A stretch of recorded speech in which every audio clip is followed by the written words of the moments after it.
John, thank you. And moving to get refreshments will never distract me. If you want to get me a cup of coffee, that would be great on the way back. Great. John, thank you, and thanks to the C21 program. I want to begin our conversation this evening with a word of self-introduction.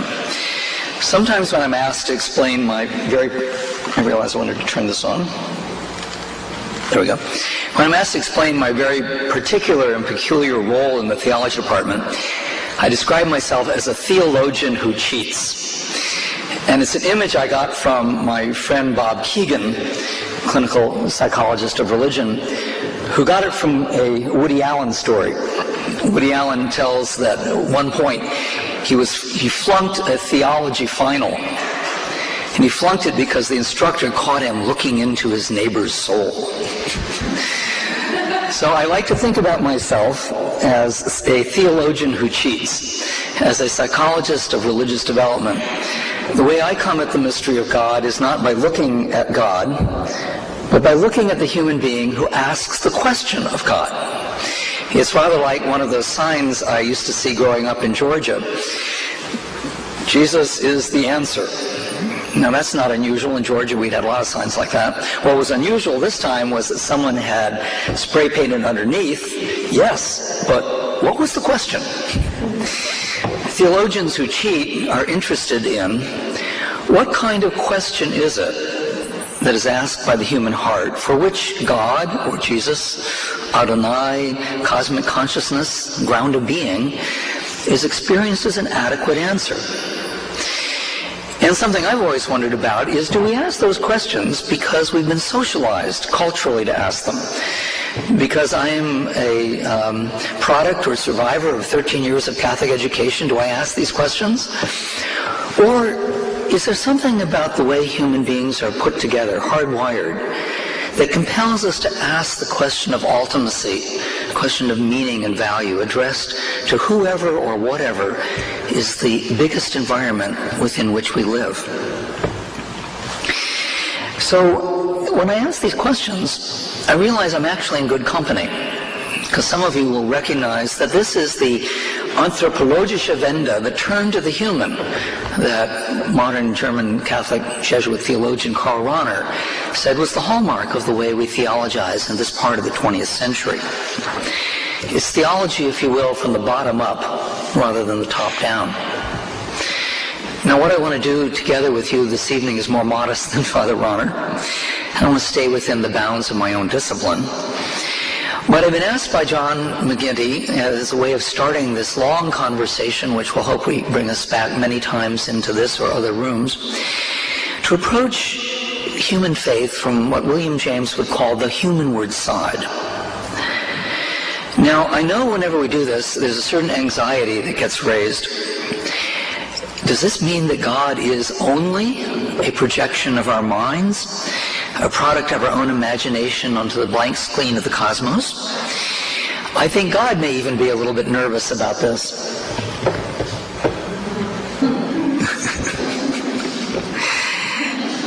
It's a concern that extends back to the Roman philosopher Lucretius, who wrote, if horses had gods, they would surely look like horses. And of course it moves forward to the projective hypotheses of Feuerbach and Freud. And yet in the tradition that holds that grace builds upon nature, gratiat perfectit naturam, we have to understand how the mystery of God, the sacred, the holy, can only work through those structures of the psyche that are distinctively human. George Bernard Shaw, of all people, who guessed, actually was onto this insight in a wonderful moment of dialogue in his play St. Joan. This is the exchange between Joan of Arc and one of her inquisitors. Joan, I hear voices telling me what to do. They come from God. The prosecutor, they come from your imagination. Joan, of course, that's how the messages of God come to us. 1 point for Joan. I hope that by the time we're done this evening, I've at least set out an argument for why we need to think about faith as a human universal. A human universal. Not something that some people have and are fortunate and hold on to, and other people do not have. In fact, I shall argue that faith is not a thing at all. I shall try to uncouple faith from its unhelpful and unhistorical conflation with belief, particularly belief in certain religious propositions. And most important, in the course of this evening's talk, I want to propose that whatever we mean by faith, it is most creatively and challengingly understood, as John said so beautifully in his introduction, as a lifelong process, optimally involving continuous growth and change.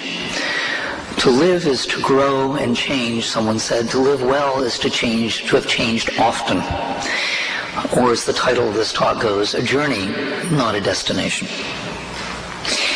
Now, one implication of seeing faith this way already is that for those of us in the Roman and Catholic and Anglican axis of the Christian tent, with this very high regard for the place of science or reason in faith-seeking understanding, fides quaerens intellectum, that old definition of theology, we have given ourselves permission to turn to psychology for certain maps, models for how to understand the way this journey unfolds and how we get stuck. So that's my job tonight, and thank you, Father McGinty, for a very big task. So the first part is what I call redefining faith, a new view or the recovery of an ancient one. I think it's fair to say that for most of the 13 years in parochial school, can you hear me when I get away from that? Can you still? For most of those 13 years of parochial education in Georgia and Florida, if you asked me to think about faith, I very definitely saw it as a noun, as a thing. We talked about the sacred repository of the faith. We talked about having the one true faith, which we had and our decidedly more numerous Methodist and Baptist neighbors didn't have. We talked about the transmission of faith. And I remember at one point hearing this and having this image of gold bullion being transported under security guard from Fort Knox. Faith was something that moved from person to person. It was decidedly, I realize now, a focus on faith as fides quae creditur, the faith which is believed. There was rather little attention to what scholastics called fides qua creditur, the faith by which it is believed, a personal act of apprehension and assent. I suppose if that was talked about at all, it was presented as some submission to the authority of the church. And I want to tell you, for a 7th grader at St. Paul's in Jacksonville Beach, what that meant is that when the questioning got too vigorous, Sister Jerome, who was the most visible proxy for the magisterium, would say, "We can't ask about that, it's a mystery." And mystery was very clearly slam doors and walls you ran up against. It was years before I ran into Father Ronner's understanding of mystery as an invitation to the adventure of perpetual investigation, or as I think he put it, the infinite source of solvable problems. I don't want to caricature my own education. I think I'm standing here in large measure because of those good-hearted Sisters of Mercy and Benedictines and what we called affectionately the FBIs, the foreign-born Irish, who were the parochial clergy in Georgia and Florida because they chose South Florida instead of Africa for their mission assignment, figuring it was probably much more dangerous, and they were right. But what I got from them, and I'll suggest later, was probably not the content of the teaching. It was the embodied presence, how they were to themselves, to me, and to the mystery of God. I had to wait into college and probably beginning to read Paul Tillich before I had a sense that there was another way to think about faith, one that had an equally long and honorable lineage in Christian history. Well, it was only finally when I got to graduate school at Harvard after 4 years in the service that I was introduced to what that history was. And the decisive intellectual moment for me was reading a book by Wilfred Cantwell Smith entitled Faith and Belief. W.C. Smith was a Presbyterian, ordained minister in the Church of Canada, a distinguished scholar of Islam. He taught for 7 years at the University of Lahore. And when I met him, he was the founder and head of the Center for the Study of World Religions, the program at Harvard now headed up by our Jesuit colleague, Father Frank Clooney, who I hope some of you have met before he left these parts. Over the course of his long academic career, WC, that's what we called him, not to his face, WC mobilized his considerable historical and philological skill to challenging two grave errors that he believes have arisen in the West. And they both involve a historical process, a long process, of conceptual slippage. And these errors are related, and I want to talk about both of them with special attention to the second. The first error Professor Smith felt was that we thought there was such a thing as religion. And he said, no. He made the case, in arguably his most controversial book, The Meaning and End of Religion, that religion is a reification. I love that word. It comes from the Latin res rebus, meaning it or thing. Religion is a thingifying of that which in its original usage was not about a thing at all, but a set of embodied attitudes and behaviors and practices. Religion, in the Latin, intended a highly personal attitude of piety or faith or obedience to that which one experienced as exceeding one utterly, one's God, if you will.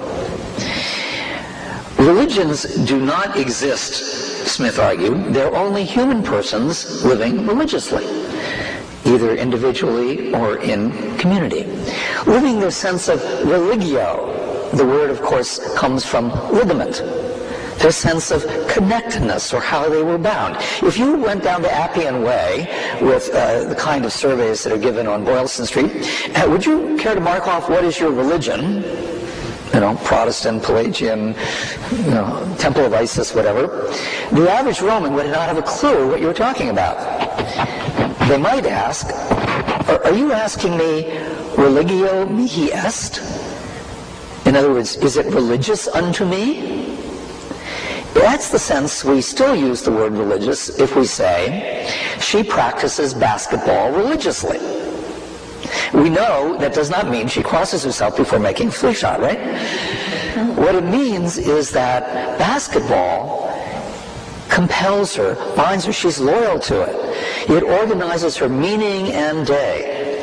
It's at the center of her sense of what's worthwhile.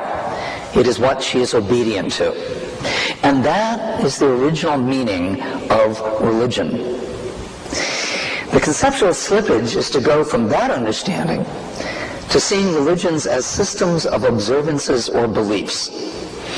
And in his book, Smith traces how, in the course of the fierce debates of the Reformation, religion begins to refer to an abstract system of beliefs.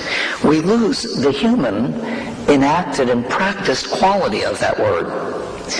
And the Enlightenment sent this process of reification into warp speed, so that by the 19th century, Hegel defined religion as Begriff. In Smith's words, this is a sentence worthy of Hegel, a self-subsisting, transcendent idea that unfolds itself in dynamic expression in the course of an ever-changing history. Something real in itself, a great entity with which man has to reckon, a something that precedes all its historical manifestations. That is a very long way from religio mihi est. And the measure of that distance is precisely the measure of the way in which loyalty to religious beliefs become markers or boundaries, fighting words, ways of distinguishing in an oppositional way your religion from my religion. What's your religion is a provocative kind of question. And it's very different from the question that I'm told was asked along the Great Silk Route, where Jews and Muslims, Hindus and Buddhists encountered one another in the 19th century, where if you ran into one another at the local caravanserai at the end of the day, you'd say, "Honorable sir, what is the respected path that you follow?" You hear the difference? What is the respected way that you practice, not what is your religion? Now the second error, and this is the one that brings us into the room tonight, parallels the first and develops over the same period of time. and for many of the same historical and cultural reasons. And that error is to identify faith with belief, and belief with the assent of the mind and heart to a set of theological or metaphysical propositions. And here, to make Smith's argument vivid, I'm going to ask for your help in doing a little bit of translation. Okay, we'll find out who is either very old in the Roman corner of the Christian tent or who was awake in Latin 101. Would anyone care to translate that? Yes, please. I believe in one God. Go to the head. You are the head of the class. All right, okay. I believe in one God. Now, what does that exactly mean? Let's step back from that word belief for a minute. Who here would say that you do not believe in UFOs? Okay. The only two people in the room who don't believe in UFOs. The rest of you buy the National Enquirer, the checkout line in Star Market. Aliens are carrying Elvis's baby. That's okay. Okay. When you hear your colleague here say she does not believe in UFOs, what does she mean by that? That she doesn't believe that aliens have visited the planet. Okay, she doesn't believe that aliens have ever visited the planet. What else might she mean by that? What do you mean by that? I don't believe they exist, period. Okay, I don't believe they exist, period. Therefore, they could never have visited the planet. In other words, I do not assent to the proposition that there exists a reality called a UFO. Okay? Now, if a Latin were asked that question, they would not use credo. They would use opinio, opinare, from which we still have in English, it's a bit archaic, to opine. Okay? Let me ask another question. Who here would say they believe in the Red Sox? Oh, come on, a little more vigorous than that. Okay. Okay. You believe in the Red Sox? Okay. When your colleague says she believes in the Red Sox, what does she mean by that? Pardon? They're going to win. They're going to win. Okay. If we wanted to test whether she really believed in the Red Sox, how would we find out whether she's telling the truth? How would you challenge her to prove? Do you really believe in the Red Sox? Yes? You could have her bet against the game. Okay, absolutely. Put your money where your mouth is. Or there's a lovely expression in Yiddish, tukas auf den Tisch, put your ass on the table. Okay. So we would say, okay, hey, you got a chance tonight, Anaheim, right, 9 o'clock, 10 o'clock? Okay. We would find whether she's really willing to invest something in there. Any other way we might find out whether she really believes in the Red Sox? You want to know if she knew the team. Does she know the team? Does she know Dustin Pedroia's hat size? I mean, we want to, are you okay? Now, what is the difference? Same word, believe. Do you believe in UFOs? Do you believe in the Red Sox? What's the difference? Same word. How are they different? Yes, please. One has emotional passion, the other is just more intellectual. Well, go to the head of the class. Right? One has emotional content, passion. It's a passional, not a rational statement. It certainly has nothing to do with whether there exists a reality called the Red Sox. That is not the question. The question is, what is your relationship to that reality, that entity called the Red Sox? Are you passionate about it? Are you willing to risk? Are you willing to stand out in the cold? What are you willing to do out of that sense of loyalty? And that, W.C. shows me, is actually the meaning of credo in unum deum. This is what clinched the argument. He looked into the word credo. It comes from two Latin words, cor, cordis, or do, dere.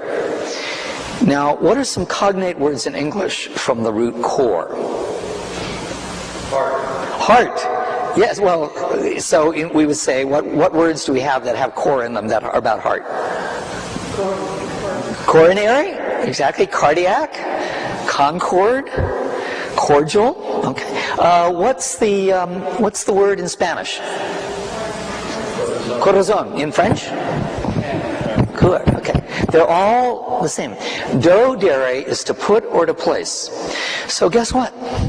Credo is not opinio, it's a passional action. I place my heart upon the one God. It is an act of trust.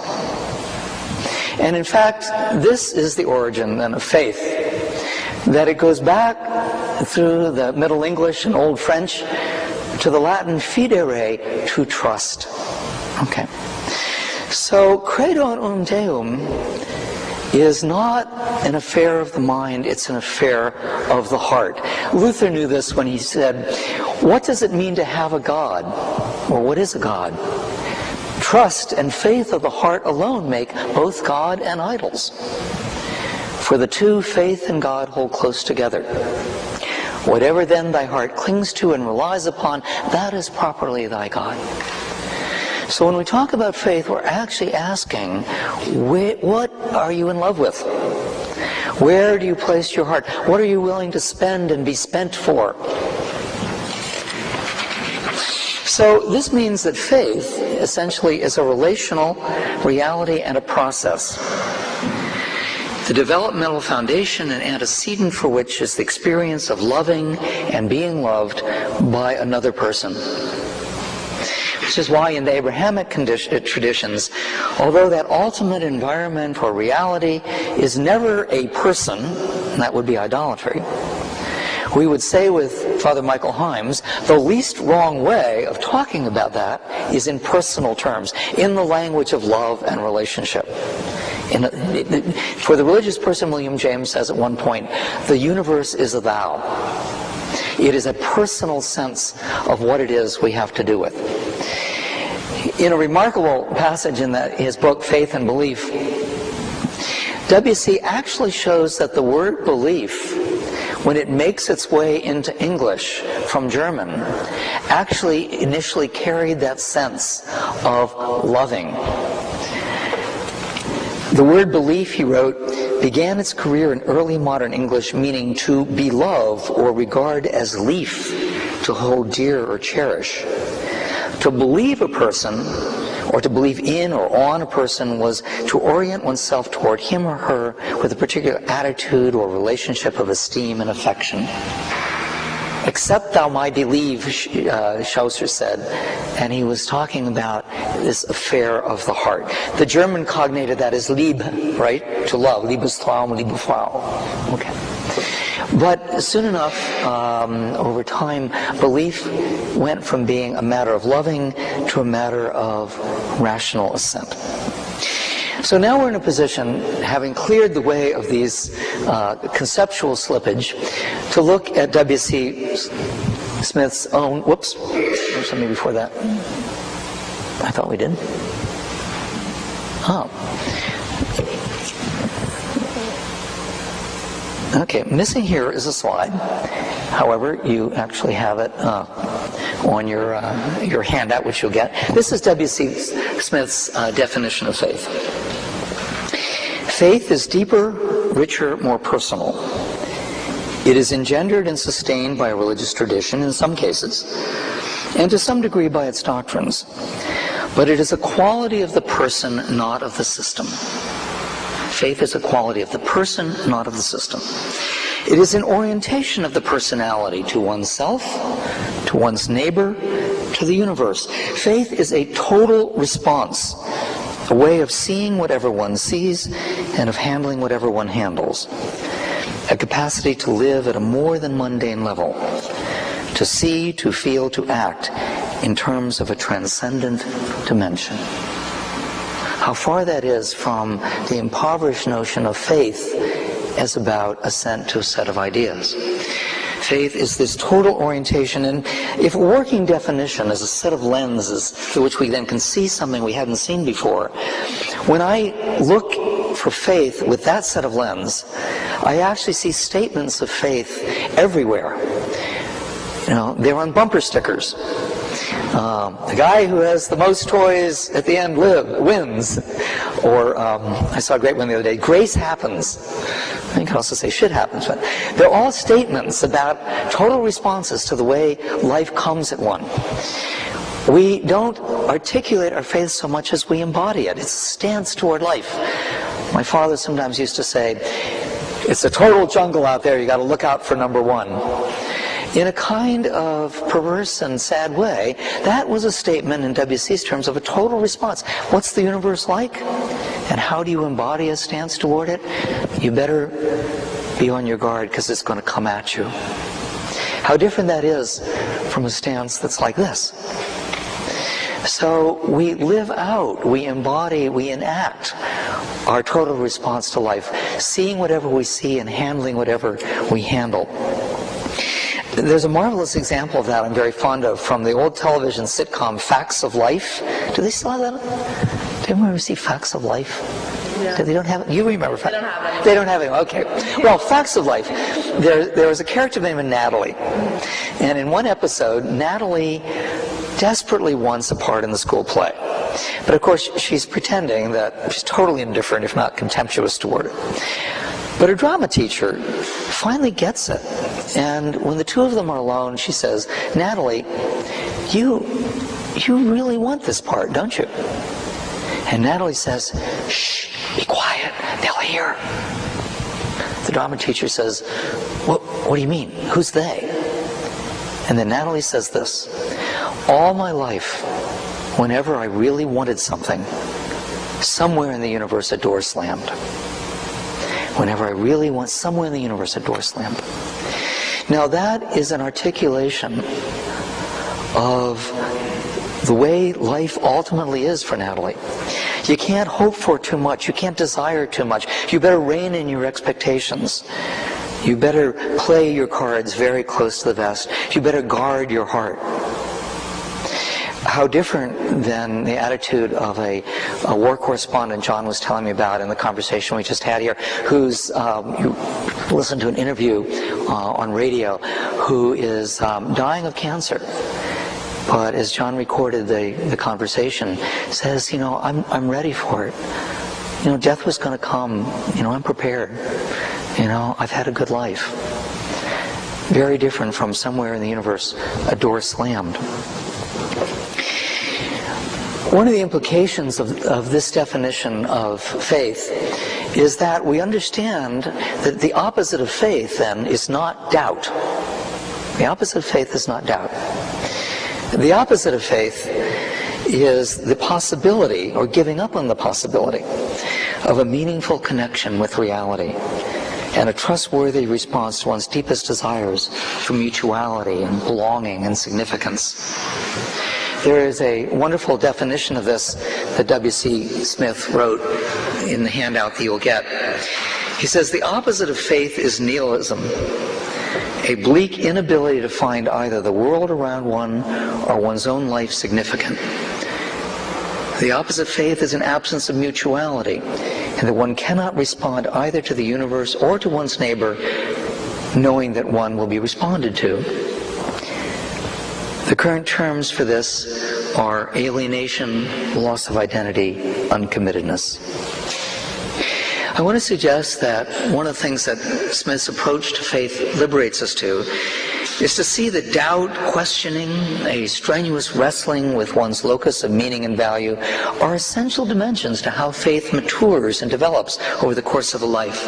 It's what the Buddhists call verifying faith, the process of testing maps of meaning against the touchstone of our own lived experience.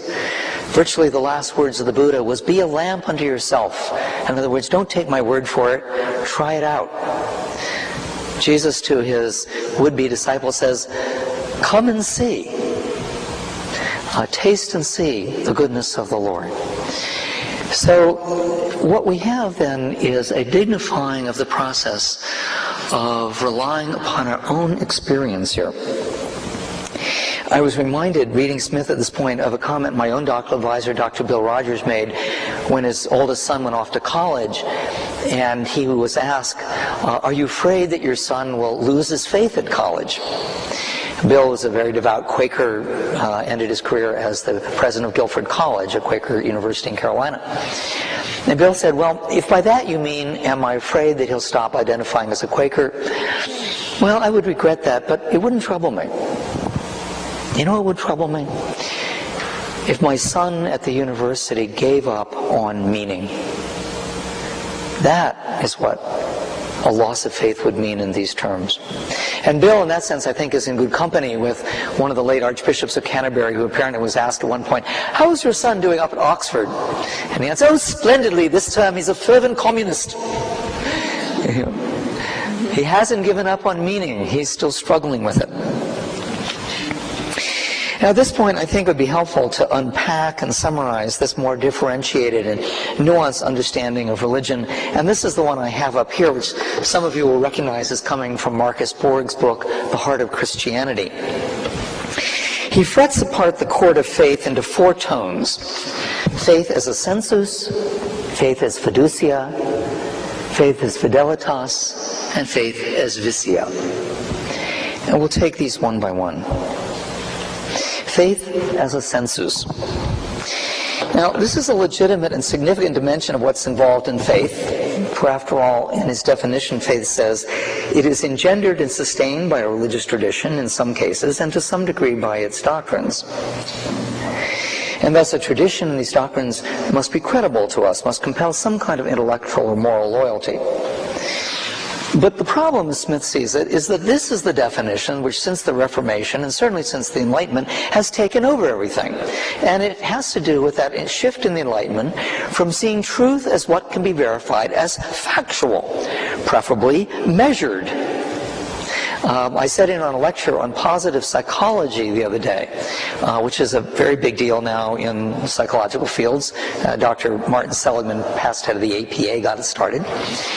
And what it is, as I was listening to the idea that gratitude is good for you and compassion makes you happy, I was thinking, we have known this for a very long time. What is new about positive psychology? Now we can prove it. We have all of these tests. We do this experiment, and we prove that if you do an act of gratitude, you score higher in this way. What is true is what can be verified. And the converse is, of course, Archie Bunker's able to say, faith is believing what any damn fool knows ain't so. If all we had was faith as a sensus, we're stuck with arguing with Archie Bunker. But it's fortunately not the only thing we have. We have faith as fiducia, faith as radical trust.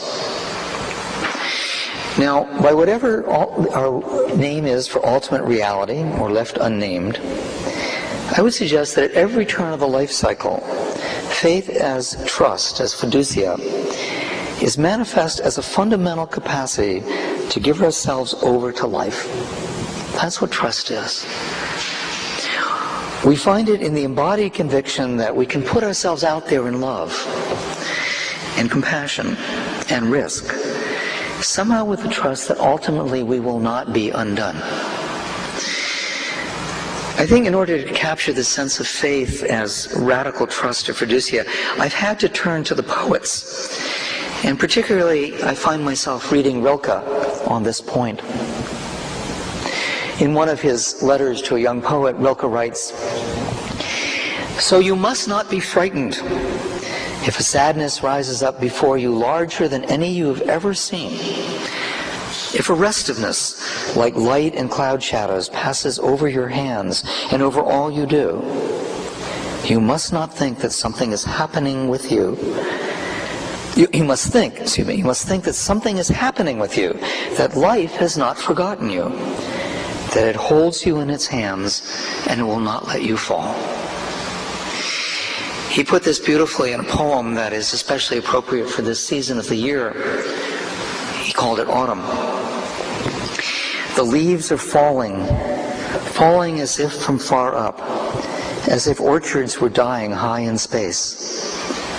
Every leaf falls as if it were motioning no.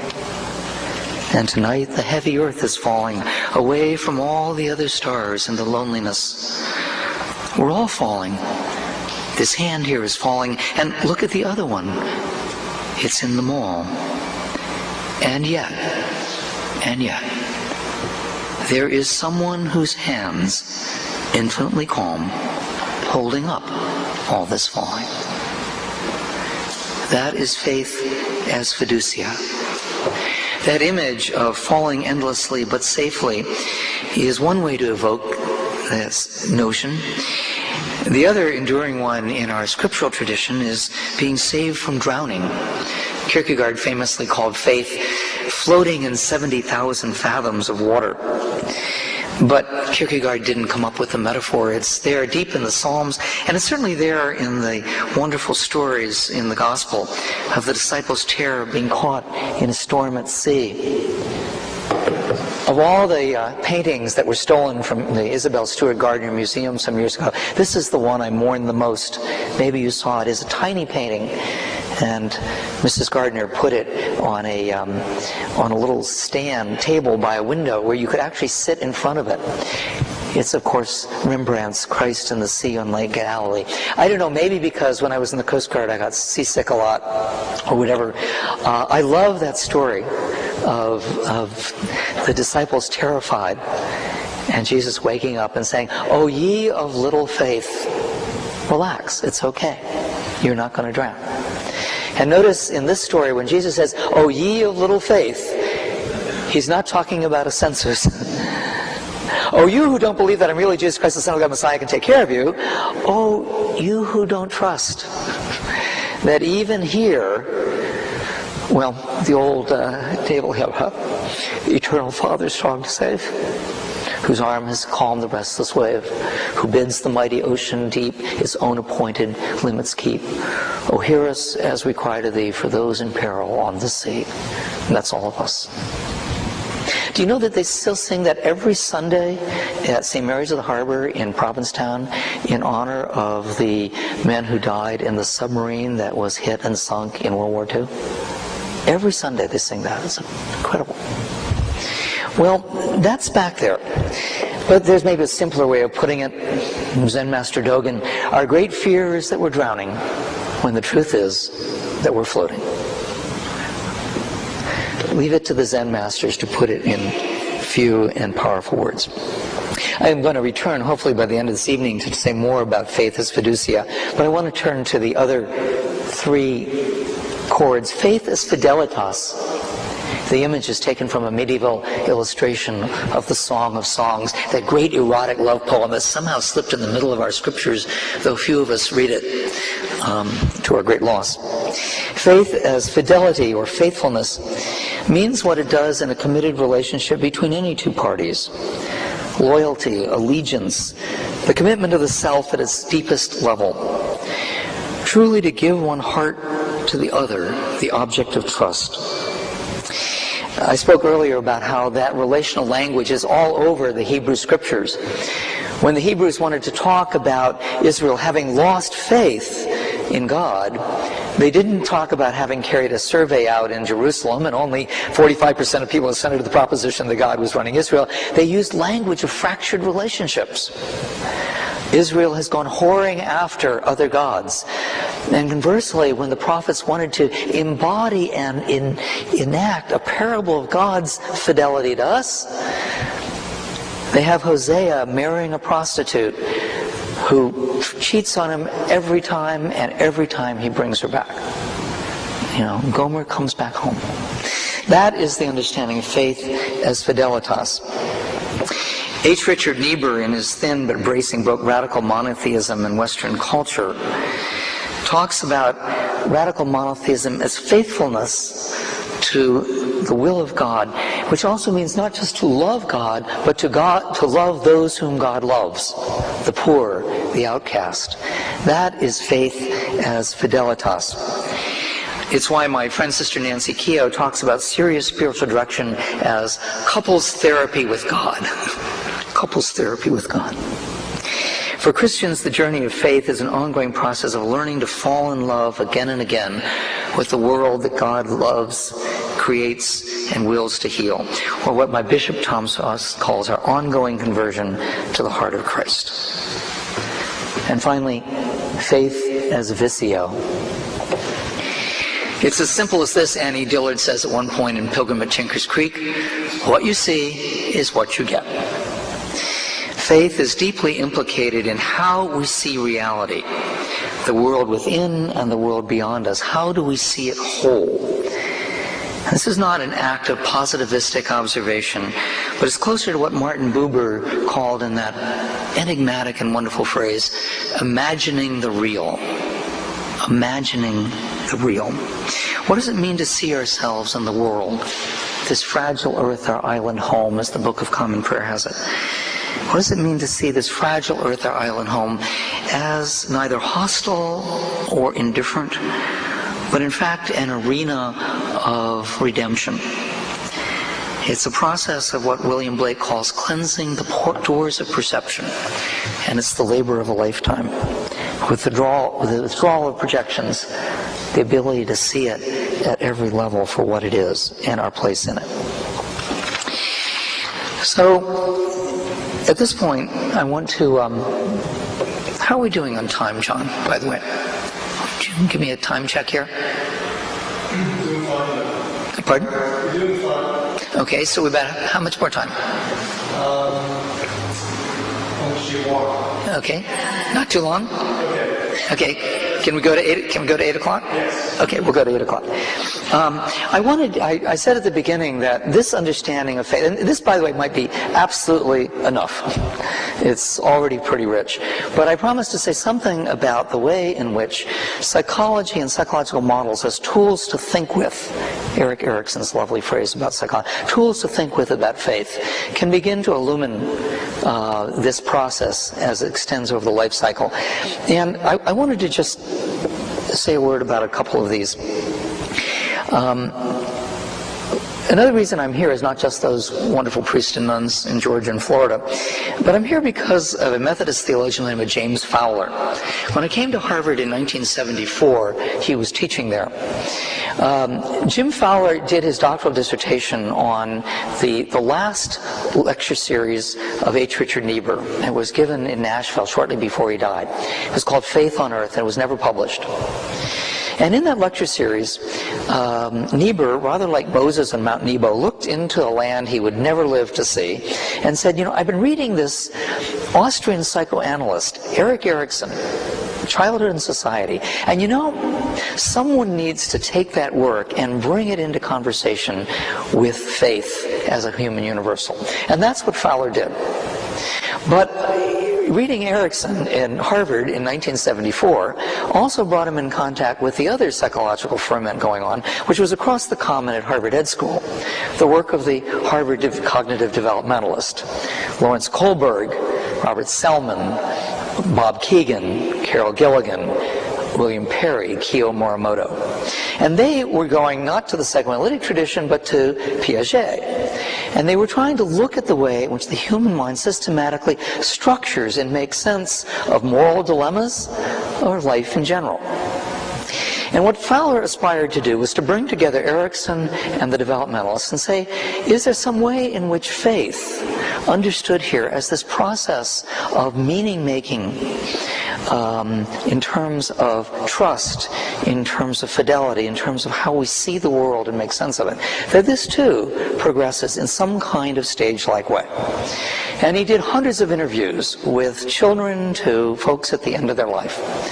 And he in fact suggested that there was some way in which this process moved. And had we all the world in time, I would kind of walk us through that. But what I want to give you is the big sense of it. And the big sense of it is perhaps best captured in a comment that my spiritual director once made to me that I've been chewing on for years. He said, you know, John, it's not about getting better. It's about getting bigger. It's not about getting better. It's about getting bigger. Now, I know what he didn't mean by that is that the growth in virtue or goodness was somehow a matter of indifference.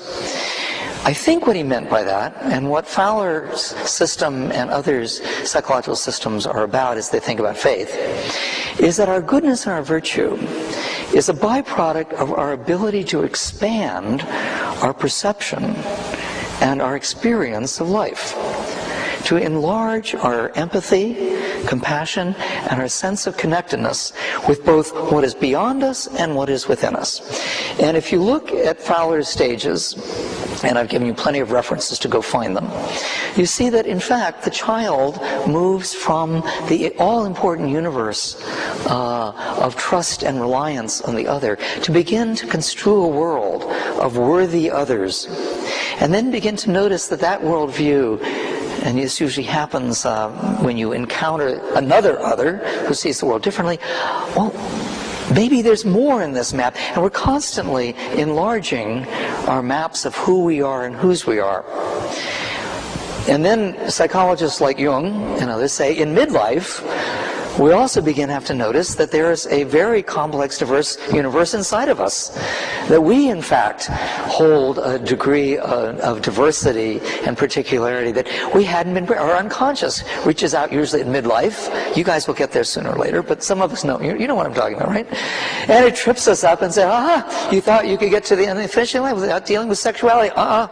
Without dealing with aggression? Without dealing with mistrust? No, you have to deal with this. And so all of our rich inner landscapes become available to us. And also in this becoming bigger, God becomes bigger. But as Fowler thought about this progression, he saw it as a movement toward the radical monotheism of Niebuhr, that God is God's own best iconoclast, smasher of idols. The way God always does it in the Hebrew Scriptures. I despise your new moons and Sabbaths, but let justice roll down like water and righteousness like a falling stream. Or it's too small for you to be just my people. You're going to be a light to the nations. In other words, Deus semper maior. God is always greater.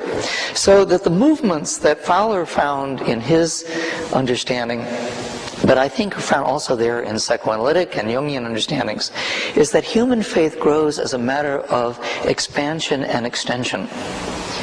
And goodness follows, and courage follows upon that. I have typically given myself more than we can chew in one time, but I want to return to one thing. Maybe an exemplification of what I mean by how people are tutored in faith. One of the ways in which I think this model of faith, or faithing, we'll use the gerund in order to be true to the idea that faith is a verb, not a noun. Faithing has its deep roots not in some set of ideas that someone gave us. It has its deepest roots in that ballet of recognition and response, of separateness overcome but distinctiveness confirmed, that happens interpersonally first with those who are parenting others, and then by those who we are blessed or cursed to find ourselves cared for or miscared for.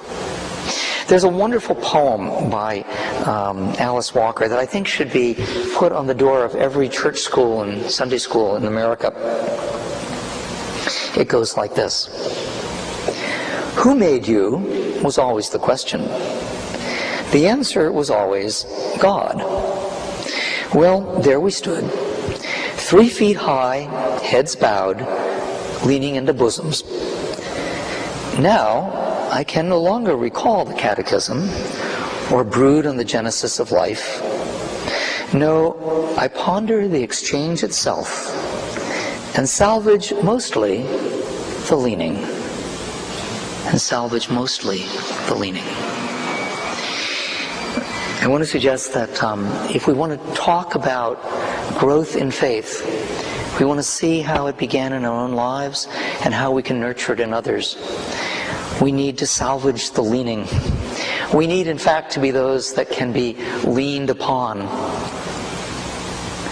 This, by the way, was what you didn't get tonight. This is about another thing.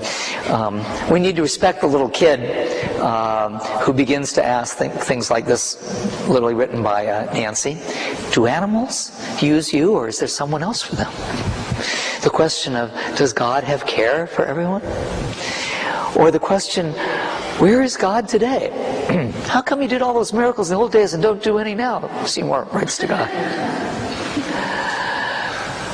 Her wonderful poem. I think this is my emblem I want to leave you with for what it means to have faith. This is actually the logo for Marion White Edelman's Children's Defense Fund. And it evokes that Rembrandt painting, doesn't it? Dear Lord, be good to me. The sea is so wide, but my boat is so small. may we find some way of going forth from here being good companions in that boat to children, our own inner children, and the children that we are responsible for.